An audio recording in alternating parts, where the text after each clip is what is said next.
What's up, everybody? This is your boy Rome. Welcome back to the fourth official. Make sure you drop a like on the video, subscribe if you're new.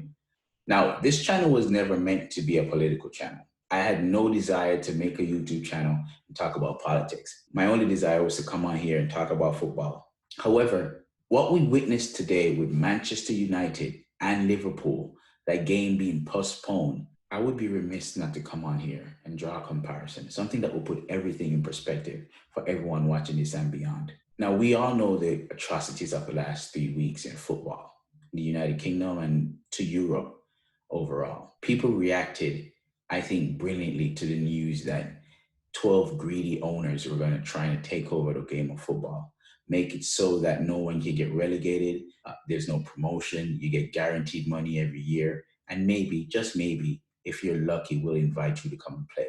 Where all the big teams of the world will basically play together every year and take all the money that they gain from all the viewership of having such major fan bases across the world. And it was met with absolute resistance from fans and media corporations and companies across the spectrum, juxtaposed to the reaction from fans, media corporations, governing bodies when it comes to racism. FIFA, UEFA, the FA, whenever they have racism accusations in their ranks, or proven accusations or aspects of racism, the repercussions is nowhere to be found. Kieran Trippier, alleged to be found guilty of breaking betting rules. Kieran Trippier plays for Atletico Madrid. Kieran Trippier was banned from FIFA from playing any sorts of football for 4 months. People who get caught for racial abuse on average gets banned for 4 games. You see where the crime and the punishment does not seem to go hand in hand? No, because when you mess up betting rules, you mess up with their money. But when you mess up with race and abuse people racially, it has nothing to do with them. So they don't care. Think about the movement. Think about Sky Sports. Think about how they got together, banded together against this ESL, against the Super League. Where has been Sky Sports when they talk about race? There's been talks about Sky Sports leadership or management telling their pundits not to talk about racism in the country, to hide it. Denial, denial, denial. Where are you guys when it comes to issues of race? But you were right there when and bonded with the fans when it comes to opposition to the ESL because it affects their money. Because now the ESL's mantra was to go to streaming companies and not to broadcasters. So you'll be losing your influence and power over the Premier League and over these clubs. Again, not 1 ounce of support for the ESL. But those guys, the Sky Sports, and the Bein Sports, they're the ones today coming out against the protest that we have at Manchester United today that postponed that game. Think about the eyes that would have been on that game. Every year, clubs, players, fans, broadcasting companies look for the biggest games of the season because they know that's where their cash cows are coming.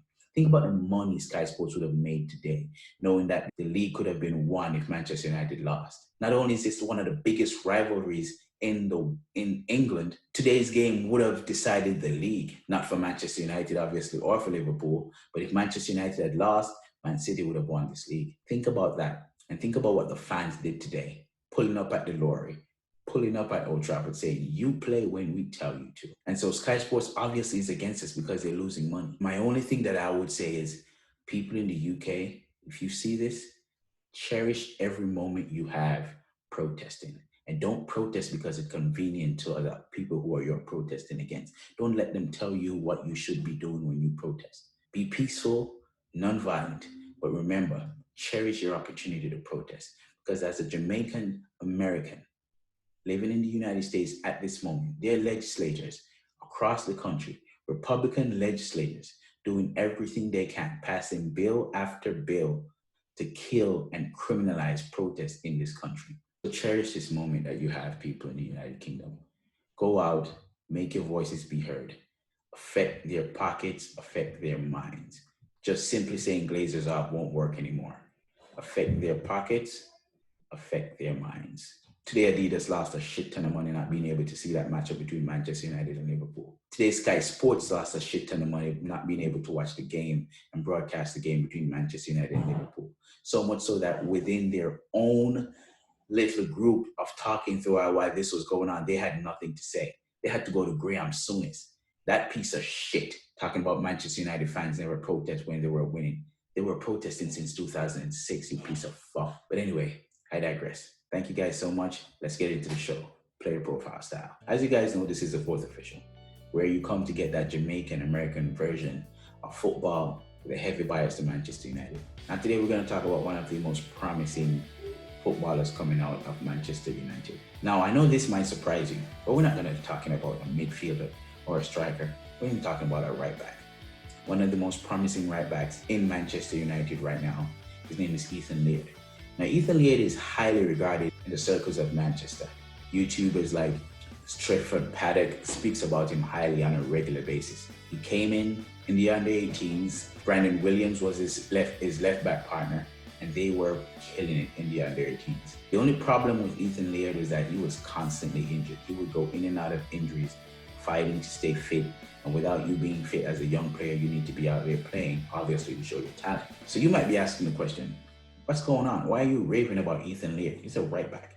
Well, let's go back a little bit to the fact that I am a Jamaican American, which means I will be looking out for Jamaican football, which means keeping an eye out on the World Cup and the Gold Cup that's coming up. I'm also wondering, what other players can we get to play for Jamaica? Along with Andre Gregg, along with Nathan Redmond, along with Mitchell Antonio, to play alongside man like Leon Bailey. The Jamaican national team has an influx of players, a wonderful array of talent. This guy would fit a perfect position that we'd be looking for, and that's right back.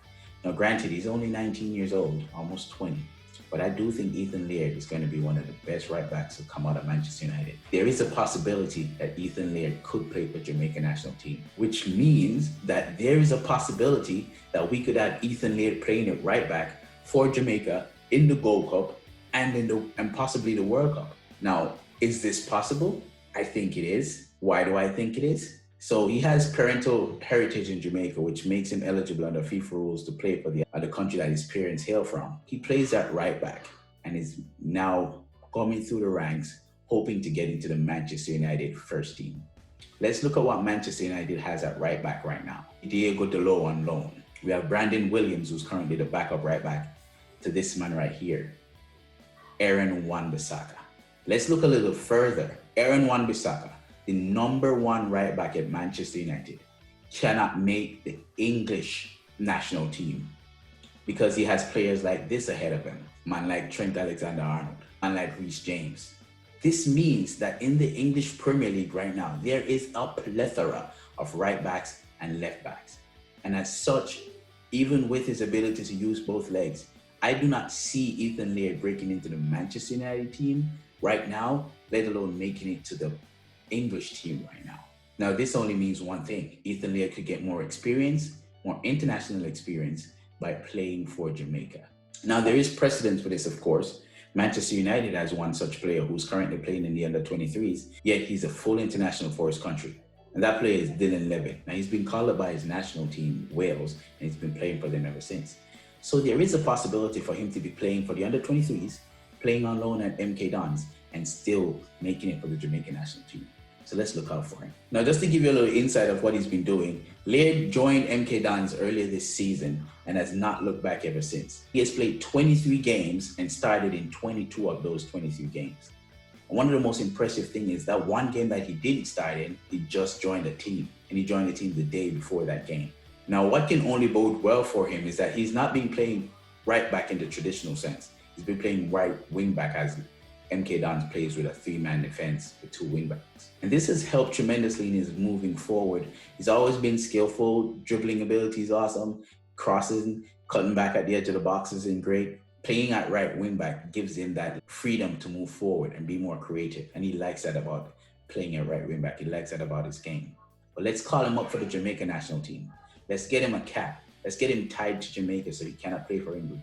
Because when he blows up, I guarantee you Gareth Southgate or Wastegate will be calling him up, just like he did for Calvin Phillips, just like he will do for Ivan Toney. People, don't forget to drop a like on the video. Please subscribe if you want to see more of this type of videos. We talk about Manchester United, we talk about the Premier League, just giving you that Jamaican American experience. Take care of yourself, Take care of others. Manas.